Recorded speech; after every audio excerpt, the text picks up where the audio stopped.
You've arrived at Pretty Spiritual Podcast, where we share our spiritual journeys to empower yours. Come on in. Yeah. Okay. No, seriously, come in.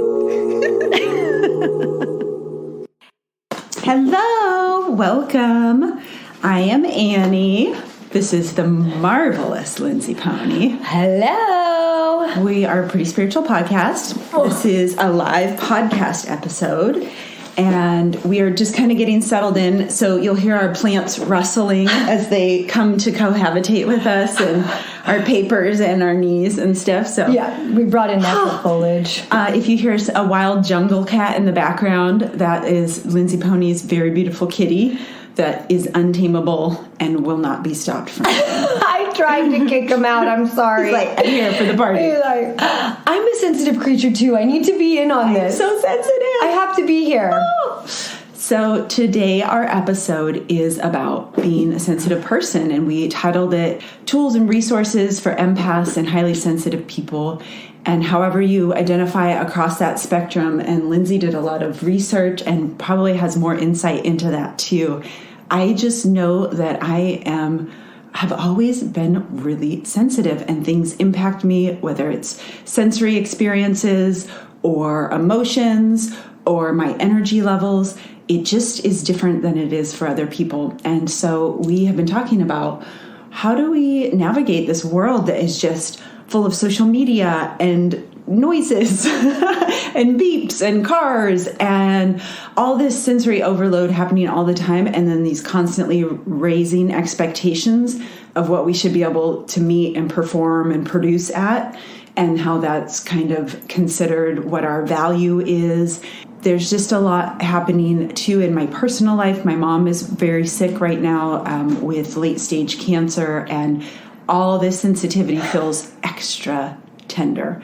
And we thought this episode would be really sweet, probably for everyone, as we're all emerging in this post-COVID world or semi-post-COVID world of coming back into this place of not wearing masks, being in bigger groups, and how can we resource ourselves so we don't get overrun. That's what we're talking about today. I'll have Lindsay just share about what's it like for you, what's been happening, what's up on this topic. Okay. Hi, everyone. Thank you so much for joining us. Annie, thank you for coming and being with us. I was very busy getting all of our sound and everything together. And so I realized, I was like, oh, it's starting. And I didn't say like a little prayer. And I didn't really like check in with myself. So I'm just taking this moment, to kind of feel all of these very excited energies that are going through my body, and to kind of take the moment to get settled and to be with whatever is here. So that's kind of what I'm doing right now. And I just want to say hi, everyone that's online right now for this Insight Live. It's so great to be in community and to be able to get to learn about myself and maybe some of ourselves and identify and relate. So, so it's okay to take a moment. I took a deep breath when you said that. I was like, okay, I can calm down. Yeah, it's always allowed to take a moment and be here with what is and with myself. And so for me, this topic was so amazing and inspiring. And, empath is a word that's kind of new and hot. It actually didn't come on the scene until 1908. So it's really interesting. It started with science fiction. And so now that it's more in this real world that we have, it's interesting to look at and then to go and actually define it and learn about what empathy and being empathic and all of that can actually mean. And then how to take the time to really sit with it and see what it means for me. Is this in my life? How does this, in what ways does this affect affect my life and my being on a level? Am I conscious of it? And how can I use it as a superpower, really, is how I've tried to reframe this. For me, as a younger person, I was very sensitive. I know I've shared about it before, where my siblings called me Agnes Tenderbones. And, I was shamed for my sensitivity. There really wasn't space for it. And I learned to harden my heart and dismiss my really sensitive nature. And I've carried that habit into adulthood. And so getting to learn about this topic and getting closer to like when I needed to go on a gentleness tour, because I've just been so hard. I've just hardened off my heart and it been in my defenses so that I could protect myself. And so now that I am able to put down the shaming, because I found out that like I was shaming myself for my own sensitivity and blocking it off. And now it's been really exciting to kind of go back to my younger part of myself and see myself as like Agnes Tenderbones and the loving person that I am, and how I feel so much and I feel so deeply with people. And the way that I live life is like I'm really here and present with it, and I'm feeling all of the feelings, and it's resonating on a really deep level, and I can honor that today. I can really be with that today. When I would shame myself and push it away and be like, it's not there, it kind of would get all like, misaligned, and then would come out in other ways. Oftentimes for me, then I became a very like aggressive person, just to the opposite end of the spectrum. Instead of being like this wholehearted, sensitive being, I was like,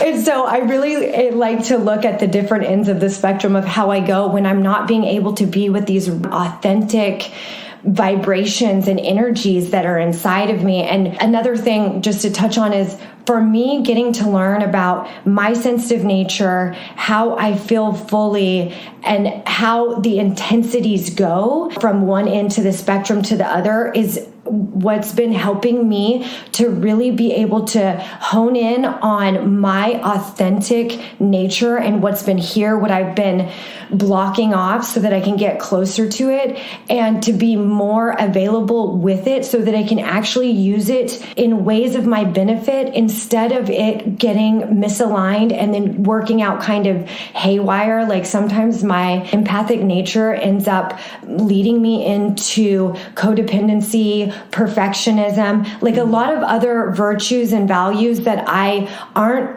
where I want to be pointing towards. And it's so amazing that to think that if I can honor myself and this sensitivity and who I am, then I actually get to be more in line and in tune with the directions that I want to go. So that's just been like mind blowing for me to see that like, oh, right, like getting in this flow state of who I am and how I am and the truth of my nature can actually get me more where I want to be. Anyway, I'm just learning all about this. So thanks for coming on this journey as I explore my insides. And I would love to hear about what's this topic been like for you. I'm sensitive to the plant's needs. Yeah. And isn't it so wonderful that she's okay. So if you are new to our podcast, this is what we do, is we kind of share about our own experiences real time of what's happening for us with this topic. And then the second half of the episode, we talk about the tools and the resources that we're using to try to navigate it. And we always like to make it clear that we're not experts. This is just us sharing our journey as we go.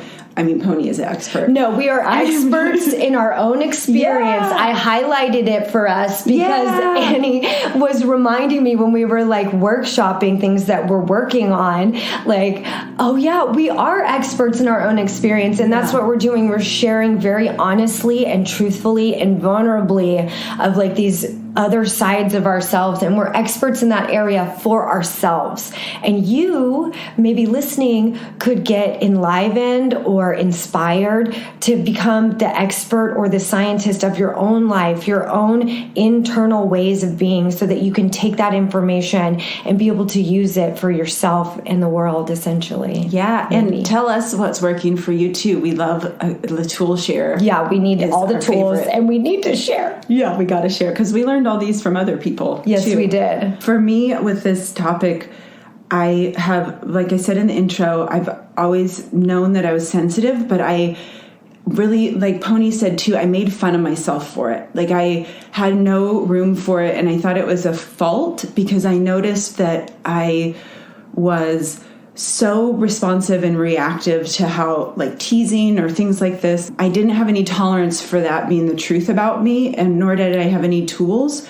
And so I just pretended it wasn't happening and would kind of shove that stuff inside. So there's the part of me that's really emotionally sensitive to being teased and this stuff. But then there's this part of me that's very in tune with how other people are feeling. And I, for so long, had no idea about boundaries, energetic boundaries, internal boundaries, personal boundaries. The things that other people were feeling or expressing, I would pick up on them and I would absorb them, get waterlogged in other people's stuff. And I've described this on the podcast, and with Pony and I joke about it, but it was like I thought of myself like this cosmic jellyfish, and I would just like wiggle over into other people's experience, and I didn't want to be there necessarily. You know, I'm like, oh my gosh, she's going through this, and it's so horrible, and then this is happening, and it was almost like I was inside another person's body or brain and feeling what they're feeling. And it's very stressful and draining, but also it kind of felt like a responsibility. Like I had to feel, if I didn't let myself feel what somebody else is feeling, maybe that's not kind of me. And like I said, I didn't know anything about boundaries in that regard. And then I'm also sensitive to environmental stimulation, noises, lights, music, sound. Like sometimes it's fine, and sometimes my wife's in bed watching stuff on Instagram, and I'm like, oh, the noise, I can't tolerate it. She's like, oh my God, wife. Starting to notice and acknowledge that my nervous system operates different, not than everybody's, but than the mainstream nervous system, and that it's very sensitive. Part of this is just how I'm wired. Part of this is to do with my ADHD diagnosis. This just sensory stimulation is something that's real for me. And I've also learned about something recently, and it's very fascinating. I'm just kind of at the tip of it, but it's called Rejection Sensitivity Dysmorphia. If you're interested, look it up. It's really fascinating, but I've been learning a bit about it, but it kind of speaks to that. The over response I have to teasing or things like this, and not knowing how to have tools in the past. And then I kind of built up these tools that I used that weren't really great tools, but they were like avoiding things that I might not be great at. And so that's a really interesting thing that I'm learning more about. And as I do, I'll share as I go. Other things that this untamed sensitivity has resulted in is hypervigilance. So if other people are feeling okay, then I'm going to feel okay. So let me be super tuned in, and I'm going to try to manage your emotions with my words, my actions, being like really nice and charming. Then aren't we all really happy and charming too? Everything's great. So hypervigilance, that turns into codependence for me. All of these little things, essentially, this last couple years has just been learning, oh, it's really okay to be a sensitive person. There's other tools than these really kind of harmful tools that I have been using as a solution, which, for example, for a long time I used alcohol. You know, it's like dull stuff down, great. Turns out I don't like big parties. I never knew, you know? So it's like I get to learn these things about myself, use different tools, and then also these resources I'm going to share in our tool section, I can actually bolster my sensitive side and tend to it, and then there's room for it to come out in other places like creativity and in relationships that are safe and loving. So speaking of tools, I do love some tools. Oh, Pony, tell us. Thank you so much. Right now, talking about nervous systems and being really sensitive, and then the world that can seem chaotic. I don't know for you all, but I know for me that I personally think that being alive and actually dealing with what is going on a moment-to-moment basis, being really present with all of the emotions and the truth of life, coupled with like the 24-hour news, the truth. I'm not as deluded anymore, or like I'm getting older and I'm seeing how all of these causes and conditions come together. what I'm going to do is I'm going to talk about tools right here, because I have so many tools, but I think the most important takeaway for me is that it's been really important for me to stop shaming myself and to stop hating myself, thinking that if I shame and hate these parts of myself, then that will give me the energy and the activation that I need to become a better person. That has been this unwritten contract that's like constantly going on, that took me a long time to be able to recognize and see and then get into action around that. So that's still a really important part of my day, really getting in tune with myself and honoring and loving this part of myself and my true nature. And that takes a lot of being with myself and accepting. And also, I like to call it time traveling, where I go back and I look at my historical context, meaning how was I raised? A lot of research that I was looking at was really interesting to talk about in ways that people are empathic and the ways that so you can show up like skillfully and understand emotion contagion, and that when we get together and how we're social creatures, that other people's emotions, that's why when there's a big emergency, the first thing that everyone says is to stay calm, because we have these emotions and they're contagious, and then we can all start freaking out. It's the same way with like what a baby does when one baby's crying. I don't know if you've had a couple, but they'll just like turn it on. And we're still the same way, only as we age and mature, we can bring in a bigger skill set. So with that in mind, some of the things that I thought was interesting was about how some people show up once we've learned these skills and like know how to be like, okay, I see that you're having these issues and that I'm becoming this jellyfish, or I have this semi-permeable membrane and I'm just letting all these things come in, and then I'm off on a ride with you. And then that's when I often will like, I go into fix, solve, do, enable, like whatever it takes. And then that their issue becomes my issue. And then I'm unable to have my own life in a real way for some time if I don't pay attention and watch this. So this is all very human, and it's in our DNA, and it's the way that we were raised. So going back and checking and being with this nuanced ways that you were raised and how things were handled has been really monumental in me being able to tug at strings to see what this knot is. Okay, so now practical, tangible tools. Let's get into it. My most important one, I wrote the oldest tool that I've ever had is a hanky.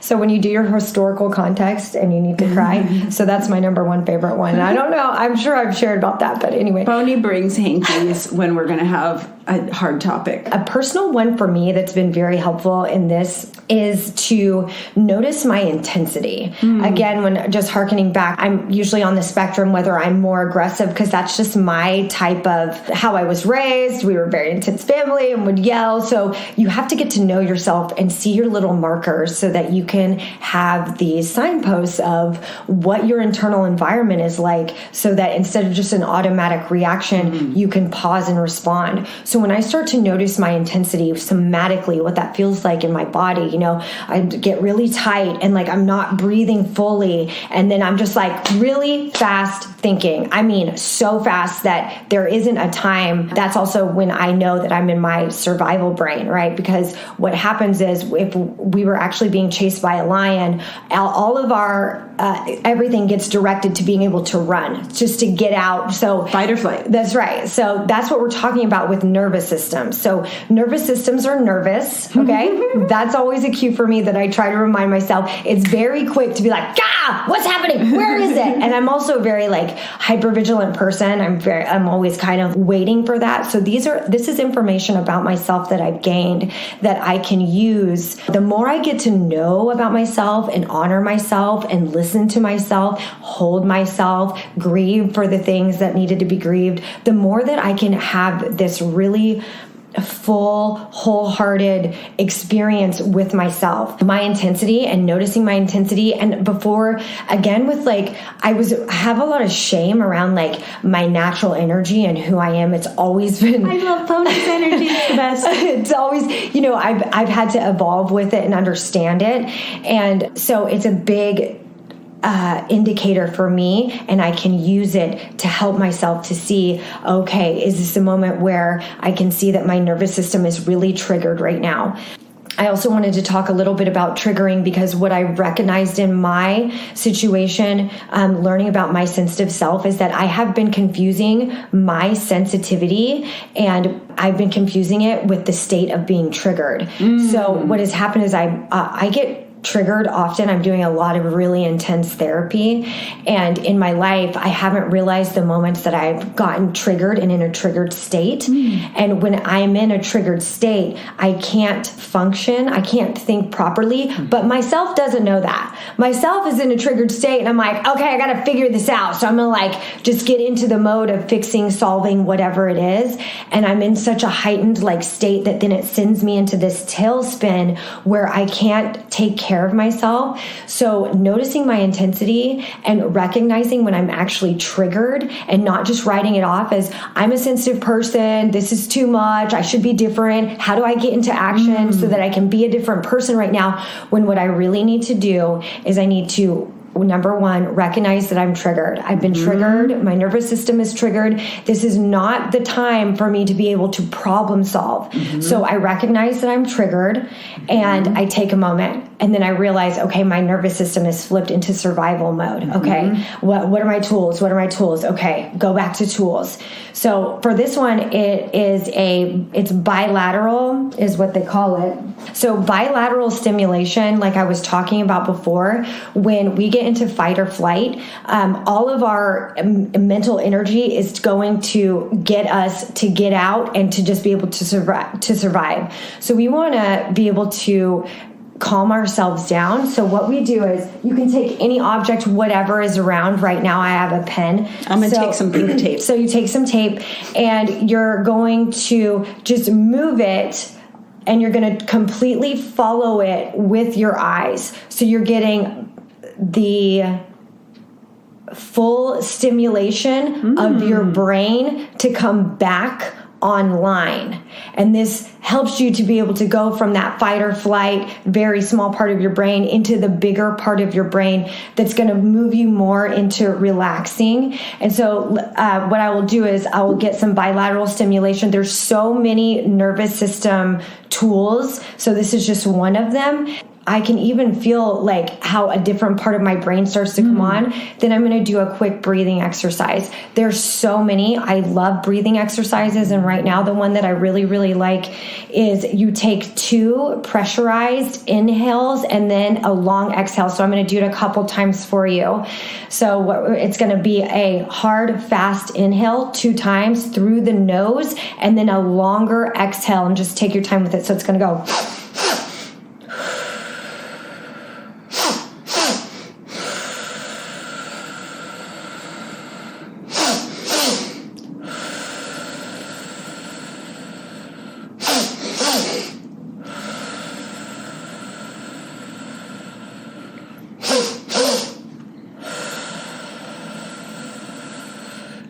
So again, I feel all floaty now. Hence why I love some breath work, right? So like I've gone from a very like triggered state into a much more pretty quickly. But again, for me, I just wanted to say that I forget that I am triggered. And my brain is so in survival mode that I really have been taking time on a daily basis to remind myself that I actually am triggered a lot in my daily life, and that is okay. I have tools, and I can have agency to help flip my nervous system to get myself back online, and there will be time to problem solve and figure it out and understand why all of this is here, but coming back to like really getting myself into the safest place, which is my body, myself right here. And it's a much slower, less intense environment. And so getting to gauge the two, sometimes when I'm triggered, what's really nice, like for reality testing, is to write down all the ways that I feel when I'm triggered. So for you, it's going to be very personal. It can be completely different. I don't know what it's going to look like for you, but it has to do with your body and ways that you're holding it, the mind racing perhaps. And then I also take a snapshot of immediately after you do some bilateral stimulation, and then you do a quick breathing exercise. then take the temperature of like, oh my gosh, like, wow, I felt muscles in my body that I didn't even know were tense relaxed. And then I also had like a floaty, amazing feeling. That's really what keeps me coming back. I have to be honest. I love cash and prizes and I love to feel good. So those are my tools for now. I have so many more and I would love to talk so much more about this. Thank you, Pony. I felt myself relax, especially after the breathing one. That's so helpful. Yeah. The first tool I want to share is one that I learned from a very special woman named Wendy, and it's called neutral separations, and someone taught it to her, and she taught it to me, and it's an energy tool, an energy containment tool, and it's to help with that cosmic jellyfish when I'm obsessively in someone else's experience. And so essentially it's creating this energetic boundary inside of me, mentally, physically, spiritually, so I know that I'm contained and that I'm actually separate from other people, because sometimes that gets hazy for me. And so I'm going to do an example of it with Pony. Ooh. So she'll just sit there. She doesn't know I'm doing this. Isn't that great? I'm over at my house in San Francisco. We're thinking, is she okay? Is this happening? She didn't text me back. Is she mad at me? That's just that's not actually our relationship, but that's an example, right? And so I can notice I'm doing this obsessive thinking, or I think I'm in someone's experience. And then I state 5 things, but I'll just do 2 for time's sake, of facts about us. So be sure not to say things that are those sneaky opinions, right? Like, Pony is so much smarter than me. Like, those aren't the different types of things we're looking for, just facts. So Pony lives in Oakland. I live in San Francisco. Pony is separate from me. I am separate from Pony. I release any energy of Pony's that I'm holding, and I take back any of my energy that Pony has. And so I'll just kind of picture myself as this contained person in my house in San Francisco, Pony in her house in Oakland. And then I'll say, Pony has blue eyes and I have hazel eyes. Pony is separate from me, and I am separate from Pony. I release any of her energy, and I call back any of my own energy from her. And so I just go through that, just stating facts that are not any kind of biased facts. They're just simple things. And at the end of it's really soothing to me, and it's been very helpful. The example I used of the text message was very silly, but there's been times when I have been emotionally sick, caught up in other people's stuff. And that is a tool that really kind of helps me come back into my body. So that's my first tool. My second tool is, I've been using this a lot, especially now that my mom has been sick, but also just we moved. It's just, life is so life. And everybody here has their life happening, and they know exactly what I mean when you're overwhelmed and there's stuff happening and it just feels like, holy bananas, what else? And so I was encouraged by someone to set a timer on my phone every hour that says take 5 breaths. Because I do, what Pony does is when I get overstimulated, I run faster. I'm like, let me have another cup of caffeine. I'm going to run away from all this overstimulation by running more. This was suggested to me, and I was like, God, that's a terrible idea. No one has time to sit down for 5 breaths. What? Every hour? So busy. What am I, a maniac? And I've been doing it, and I have to force myself to sit down. Force myself, and then just take 5 breaths. It takes maybe 20 seconds, and it always slows me down a little bit.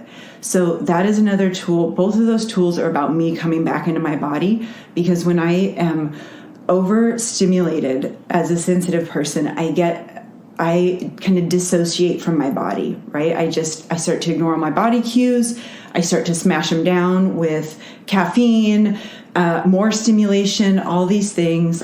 So I need to just, here I am. I'm right here. It's okay. Often when I kind of come back into my body, I might even like do a little baby cry. There's this like little that comes out. Let it out. And then it's gone. But that's the thing I was running away from in the first place. Mm-hmm. So for me, a huge part of this is getting tools for addressing my codependency, which for me is this compulsive behavior. And so spending time with other people who are also working on recovering from codependency has been game-changing for me as far as understanding that I'm very sensitive to other people, to the world, and that doesn't make me bad or weak, but also I have come up with these strategies that are no longer serving me, which are like hypervigilance and lack of boundaries and ignoring myself and saying yes when I shouldn't say yes and all the things. And I'm happy to provide more insight on how to find resources on recovery from codependency. People can reach out on our social media platforms, and I'm happy to provide resources for that. Insight Timer is an amazing resource for empaths and highly sensitive people. There are tons of talks on here about... I listen to so many. They're so good. Like, what is empath versus a highly sensitive person? There's meditations. There's visualizations. I have two.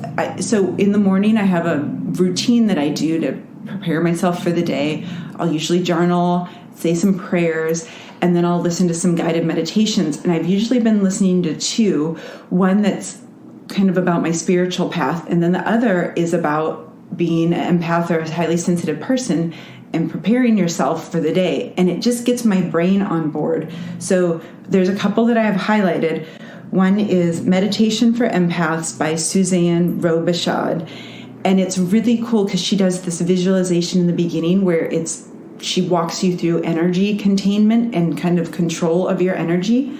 And it's so helpful because it's like, oh yeah, this is not just a thing I make up in my head that I'm sensitive and I can feel my energy. Like, other people do this and they have active tools and they are available for me to use. And another one I've been listening to a lot is called Empowering Empath Meditation. And it's by Miriam Sosa, S-O-S-A-H. And this has another visualization about putting this cloak on around you. So you kind of envision putting on a cloak for the day, and not in a way of hiding from the world, but more of, again, this kind of protection and containment. Because otherwise I just kind of seep out everywhere. Yeah. And then my last tool is affirmations. So like Pony said, I use the shame tool hardcore. I'm too sensitive. What a baby. Get the hell over it. I have been saying, I am lovable just as I am.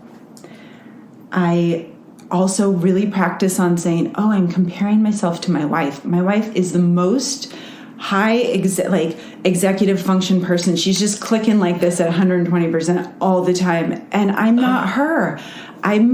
My nervous system's different. My executive function is different. I don't operate like that. And when I compare myself to her, I am a failure in my mind. So I have my affirmations. I say, I love you, Annie. Oh, I love you, Annie. And then I say, oh, you're doing great. So it's like Annie was talking about figuring out bringing her energy back. A really good question to help bring this in is this mine? Like, what is going on? These emotions, are these mine?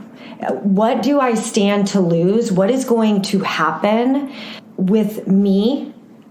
Are these mine? And I just learned about that one, and that has really, really helped me with my empathetic walls, and if they've soaked up other states and that I'm confusing as my own. So like, what's at stake here? Is my safety at stake? Because a lot of times when I get triggered, I think that my safety and my well-being is in jeopardy.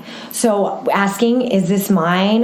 What am I going to lose? What's the worst that could happen here? Helps kind of bring me back and reframe what's going on. And I was really just playing off on Annie and her amazing tools of being like having the person side by side so that you can separate yourselves. Mm-hmm. So that's one of the great questions. And then another mantra that I learned in yin yoga that I loved so much is my sensitivity is my superpower. And it's a mantra. So instead of, again, with like the shame, for so long we have these habits of shaming our truths about ourselves, is actually realizing that my sensitivity is my superpower. I can hone it, I can listen to it, and it can tell me the things that I'm needing to hear, acknowledge, and be with. I honor it. I recognize the truth of feeling deeply and resonating with others around me. It's an amazing thing, and trust me, A big part of my job is people even have told me this, like I'm an ESL, I'm an emotional support Lindsay, because my name's Lindsay Pony. And like, it is a real tool being able to show up and be there. Just to be able to show up and be there in these types of ways for people is a skill. It is emotional labor. It is exhausting. And being able to recognize it as a superpower that is there for yourself first is really, really important. So I gather and protect my energy. I use it for myself because it's okay, because I forget that I can get well and take self-care time and take care of myself. I am worthy of that. And when I do that first for me, other people will be taken care of, because I have a tendency to help everyone else and then just let myself go to the wayside, as I'm sure other people can kind of relate to. I love that you called out that showing up for people emotionally takes energy and it's emotional labor. Yes. And then also part of this acknowledgement and understanding and knowing my body cues and knowing what my energy levels are at. Then when I'm not able to show up, I cannot answer the phone if I'm not able to do that right at that time. And so all those little things, as I start to understand and take care of myself, I can say, oh, I'm going to read this text later because I know that it's going to take some juice. So I'll look at this later, or I'll answer this email later, or I will make plans a week from now with this person when I have a bit of time to rest. And it's like, I didn't have the capacity to do any of those things before because I didn't even acknowledge that it was real for me. So we're all here, we're doing it, right? Yeah. We're just doing these baby steps and trying new stuff and being gentle with ourselves. And like you said, Pony, as we do that, I actually can give so much more because it's coming from this really resource place, not me kind of constantly running on empty. Right. Yeah, definitely. We're so glad that you joined us. We're so happy, and we're just kind of wrapping up here. And before we got on, I was doing lion's breath, and then I was doing ocean breath. And after like going through all of this, people are talking about like being triggered, and in the comments, I just want to be really honest and like clear. It's true. When we go in and we talk about these really real things that are here, not only can it be triggering or a big upheaval or it's a lot, this type of insight work is a lot, and it's why people stay deluded and in denial. And we all have a healthy layer of it because it's how we operate and go on this planet. And so just really taking time and being with yourself, and calming yourself down and doing some breathing. Do the bilateral. Always love some of that. Get that going. Hug a cat. Highly recommend. Just getting the lion's breath and the ocean breath and taking this time and to we're be proud with yourself. Of you. Yeah, because this work is really, really worthwhile. It's hard. It takes bravery and courage, and it takes a group of people and a community, and you all are our community. We're so glad that you're here. If you are able to donate, we would love that. It helps us so much. And we are going to do this every month. We'll have a live podcast episode, and we're also audio recording it, so then it will be up streaming on platforms. All the platforms. So we're really excited. It's so fun to have this interactive and see you all here, and it's so great that we get to show up and share tools and learn together, because without each other, I need someone, we show up and we prop ourselves up and we learn these tools and we do what we can. And also we rely on our net in a healthy way, in our community. And Insight Timer is so amazing to be able to do that. There's so much here for all of us. It's the best. And find us on social media. We won't call out any specific names, but that's where it's easiest to chat with us. And if there's tools that work for you as far as navigating this world as a tender person, we want to know. We love hearing them. This is how we learn and grow, is by sharing. That's right. We learn and grow together better, for sure. I wanted to also just call out KDC. If she's on here, she reached out because her mother is very sick, and it sounds like our mothers are in similar situations, and it was just perfect timing. And so again, with the community and shared experiences is very helpful. So sending love to you, KDC. Yeah, sending love to all the moms We have a couple questions on here. So Erin, first with, what's your thought on trauma therapy? I live in it.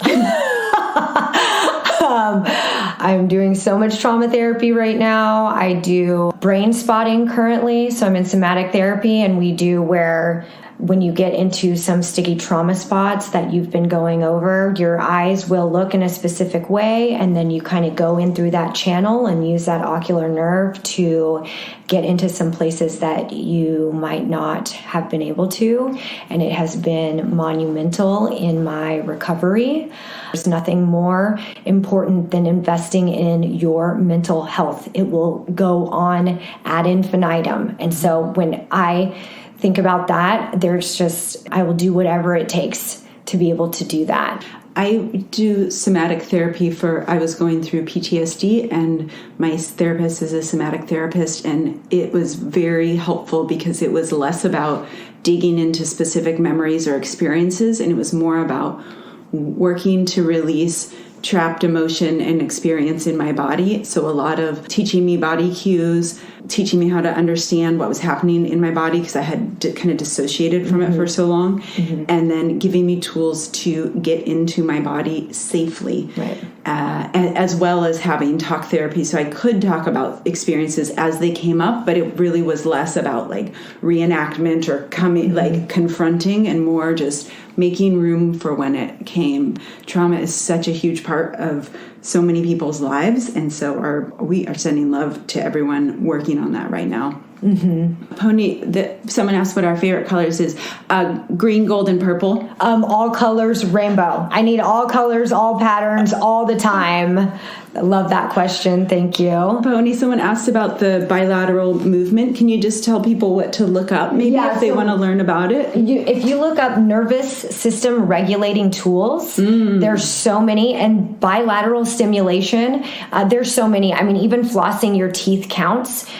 So it's really cool to look for those type of tools, and riding a bicycle, because you get your legs. It's really about getting your whole brain involved. That's why I call my bicycle my spiritual machine, because all the big things come to me on my bicycle. I'm just like, oh my God. So highly recommend the vagus nerve. Very important. And there's lots of ways that you can lay down and breathe to get your vagus nerve, which is the longest nerve in your body, that really can change things for you somatically and with your nervous system, from what I've researched. Of course, do your own research. Sarah asked, what do you guys think about massage therapy?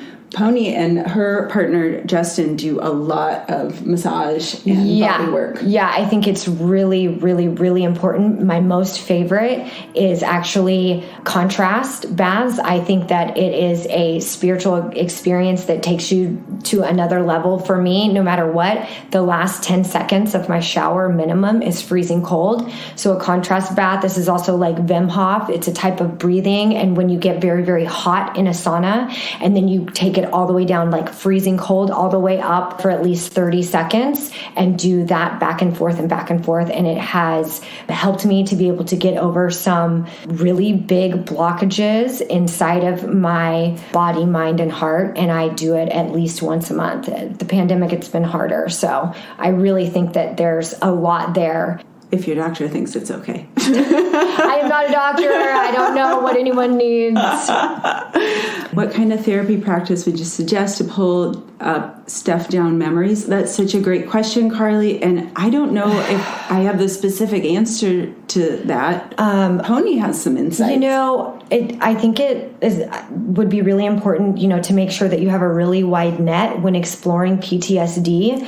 A lot of times the reason why our memories are gone is because it was something that we could not process, handle, or did not have the tools at the time or the support. So I really encourage making sure that you have some type of support. Personally, for me, there are some groups that meet, and they have a lot of ways that they bring up the past, type of time traveling. So there's a lot of writing and ways that you can essentially go back into your historical context with the right type of questions. You can message us on the social medias with the photos. And, if you message us on what she said with the photos, direct message us, and I will send you all of the things that I have done that have been some cues where we meet in groups and we actually go through this type of stuff. And so hearing other people's memories oftentimes for me has been a time capsule that has jarred something that has taken me back to some areas that were gone to me. Yeah. And like I said, this is something that you should have a therapist and some type of support, whether it be spiritual friends, people that know you're doing this type of work. Trained professionals. Yeah, and because it's labor. It is really intense labor. So. Yeah. And when I was especially in the thick of working, like my PTSD was coming up, it didn't come up until I was 8 years into my sobriety journey, and I had been working with a therapist, and it was like all of a sudden this key unlocked in my brain, but my body wasn't safe enough to have those things come up until that point. And had I rooted around and kind of forced them out, my system wasn't, like, speaking of sensitivity, it wasn't it was too sensitive to manage all of those things that I had worked really hard to keep locked inside.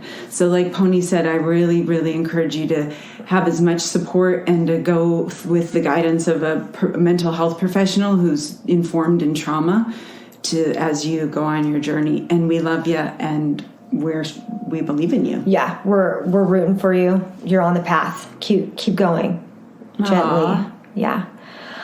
Awesome. Well, we're so grateful for all these amazing questions, and for everyone to participate and just be with us. It is so special. It really is. Thank you so much for showing up for yourself and being here with us. Yeah. And we hope you take the time to love yourself today. Yeah. Bye. We'll see you next month.